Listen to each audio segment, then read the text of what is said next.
Bonjour, donc on aborde aujourd'hui des révisions sur le premier chapitre de première année, la démarche mercatique, qu'on avait inscrite dans le projet d'entrepreneurship, donc projet de création d'entreprise de première année, sur un concept de restauration rapide fast food. Ça, c'était votre projet de première année. Donc l'objectif de ce premier chapitre, c'est de s'inscrire dans une démarche entrepreneuriale, de définir un business model et se poser la question de savoir si notre établissement est rentable ou ne l'est pas. Donc pour cela, on s'est dit que quand on voulait ouvrir un établissement, on allait d'abord se dire quel type d'établissement on voulait avoir.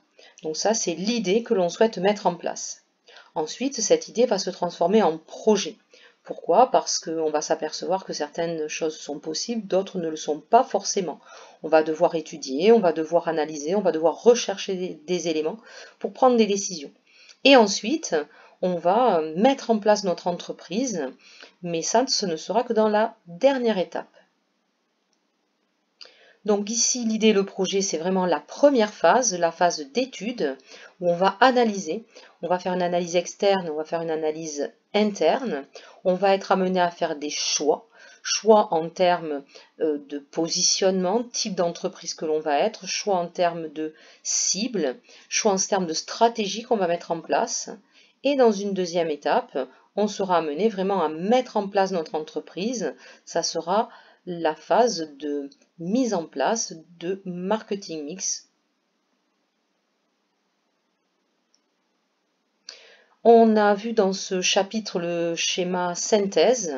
Dans ce schéma synthèse, on a récapitulé l'ensemble des éléments qu'on a vus ensemble, à savoir, pour la première étape, qui est la phase vraiment où on va définir son idée, contrôler que cette idée est viable, faire des choix. C'est ce qu'on appelle le marketing stratégique. Le marketing stratégique est composé de deux étapes. La phase d'analyse. Avant de pouvoir choisir, je dois d'abord analyser.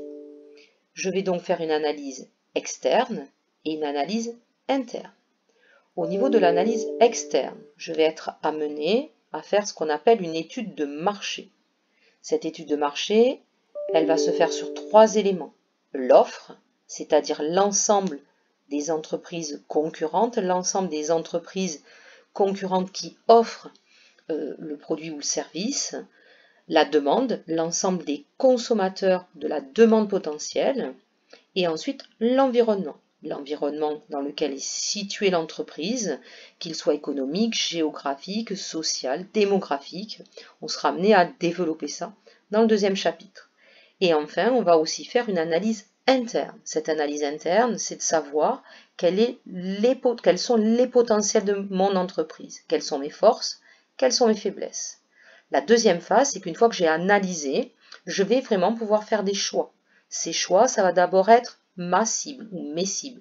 Quels sont les clients que je souhaite viser par rapport à mon concept, par rapport à mon idée. Mon concept, mon idée, mon ADN, quelle est mon entreprise, c'est ce qu'on a appelé le positionnement. On l'a mis en gras sur le schéma, car le positionnement, c'est vraiment la clé de voûte de la démarche mercatique. Et enfin, là où les stratégies mises en place, que ce soit en termes de concurrence, en termes de prix, en termes de segmentation. La deuxième étape est, l'analyse interne, les menaces et les opportunités, l'analyse interne, les forces et les faiblesses. La deuxième étape, c'est la mercatique opérationnelle, ou mix marketing, ou plan de marchéage en français. L'objectif est de travailler sur 4 éléments. Le produit, le prix, la communication et la distribution. Le produit et le prix, c'est ce qu'on a appelé l'offre. Attention à ne pas confondre avec l'offre ici. L'offre ici, c'est l'offre de l'entreprise, mais aussi l'offre de l'ensemble des concurrents. Ici, c'est uniquement mon offre, mon établissement. Et c'est mon établissement qui est issu, bien sûr, de mon positionnement. J'offre parce que je me suis positionné, par exemple, sur le segment de la restauration rapide fast food. Ici, j'ai un produit qui est un produit de restauration fast food. Bien sûr, le prix est en adéquation avec le produit. Ensuite, la partie commercialisation, parce que c'est bien de faire un bon produit à un juste prix, mais il faut que les clients le connaissent et il faut ensuite que je puisse aussi le distribuer, que je puisse mettre en place des outils pour que le client puisse acheter mon produit. Donc ça, c'est la deuxième partie du marketing opérationnel. qu'on appelle la commercialisation, qui est donc constituée de la communication et de la distribution. On a vu aussi ensemble des définitions sur ce qu'est la mercatique, définition de la démarche mercatique, qui est une démarche permanente. En effet, on est toujours dans une phase aussi de veille. L'objectif, c'est de faire des études, c'est ici. De faire des choix, on est toujours dans le marketing stratégique, pour pouvoir ensuite mettre en place. C'est le plan de marchage, c'est le marketing opérationnel. Et c'est permanent, parce que c'est un cercle perpétuel. Pour la deuxième année, on vous demandera d'intégrer l'ensemble de ces éléments dans ce qu'on appelle un business model ou un business plan. Ce business plan, on peut l'utiliser avec le modèle Canva en anglais. Ce modèle Canva, donc vous pouvez récupérer ce tableau pour les premières années. Et ce modèle Canva, il va vous permettre de vous poser les bonnes questions. Quelle est l'offre de l'entreprise? Dans l'offre globale sur le marché, quelle est mon offre? Quels sont les clients auxquels je m'adresse? Quels sont les outils de la gestion de la relation client que je mets en place? Et en termes de canaux, alors là, attention, on aura non seulement on aura plutôt la partie commercialisation, c'est-à-dire les canaux de distribution, bien sûr, mais aussi la partie communication.